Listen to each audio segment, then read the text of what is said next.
Welcome back to the Venom Workshop. So what we're going to be doing today is I'm going to show you how to bleed the brakes on the front of the X22GT 250. I've already done a video on the rear brakes and how to do that. So now it's time to do it on the front. So we're going to come up here. This is our master cylinder right here.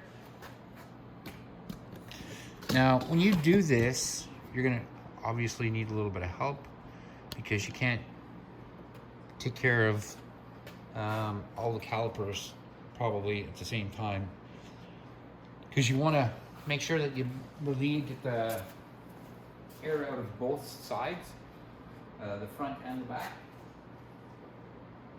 So just give me a moment here and I'm going to get my rags, because you want to be very careful with brake fluid. It's very corrosive to some paints and some decals, and it'll literally wipe paint off. So there we go. So we're gonna put that like that. Now, just like in the last video for the rear brakes, you're gonna want to shock these screws right here and here. Don't just try to take a screwdriver and put it in there and try to turn it, because you'll probably just strip the screw. Put your screwdriver in there, just a little tap on the hammer, just a little tap, just like that. And then that loosens off. Same on the other side. And just like I said, just a slight tap. You don't have to smash it. Just like that. And there we go. And that'll come out a lot easier if you do it like that. So we're gonna go ahead, we're gonna take the top off.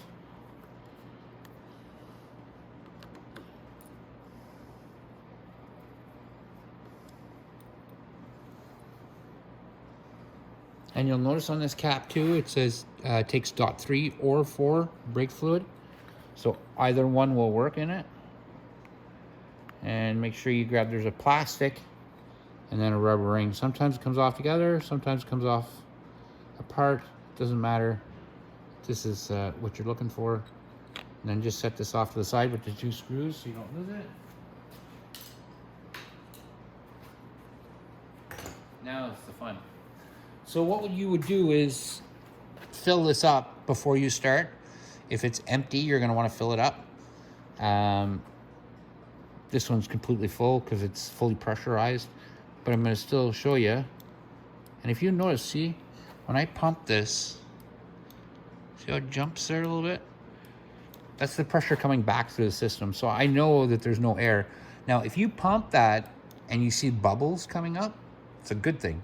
Because then the more you pump this, but you have to pump it gentle. If you give it a good hard one, it's going to literally, and it's going to spit that out and it'll get all over your tank and stuff. So just gentle little pulses like that. And if there's a lot of air, it'll start coming up through the system right there. But we're also going to go down to the caliper. You're going to need a number 8mm wrench. And I'm going to show you how to bleed it down here. So I guess, no, you wouldn't need help on this one because calipers right here and the handles right there. So what you would want to do is squeeze your brake handle very gently 2 or 3 times and then hold it. Once you hold it, you put your 8mm on here, loosen it off, and if there's air in the system, it'll spit some air bubbles out here and spit some fluid. So like I said, I don't want that hitting here. So what you do to stop it from doing that,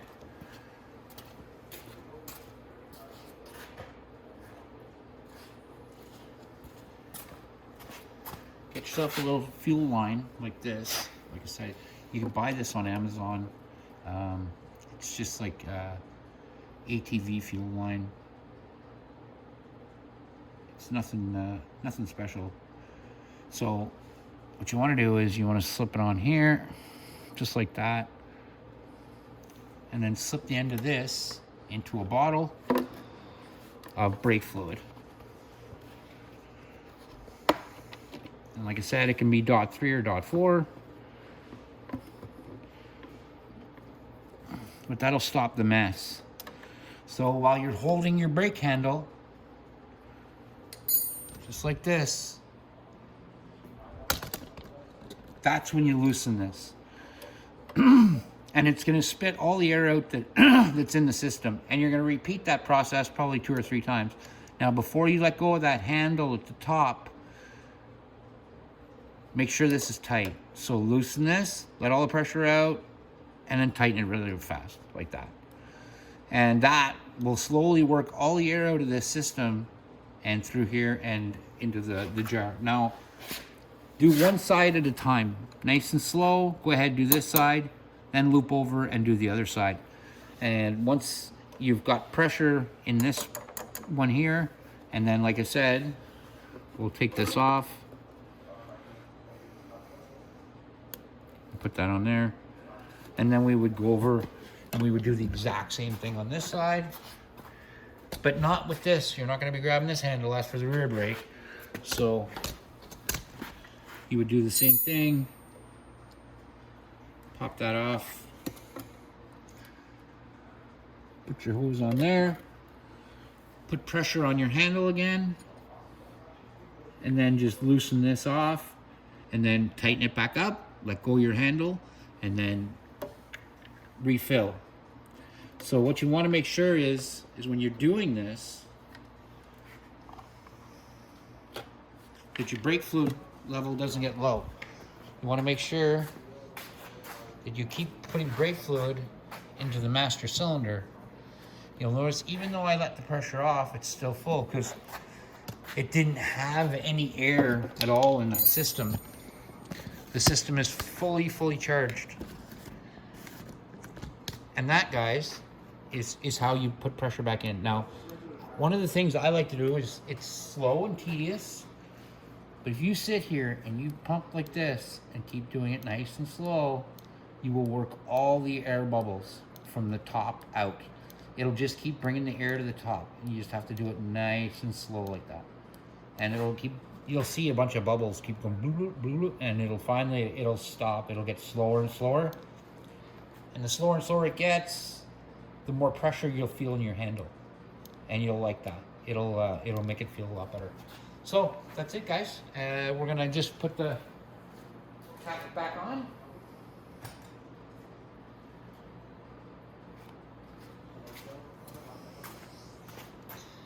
So you want to make sure when you put that cap back on that your writing is the right way up. Start one screw in, don't tighten it.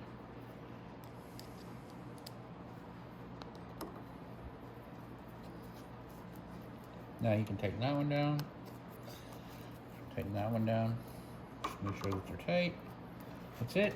And our brake is nice and tight, and it should give you about that distance. You should have about 1.5 to 2 inch right here, like you want. That's the way you want it, like that. And that's it, guys. So that's how you bleed the front brakes on your X22GT 250. Like and subscribe.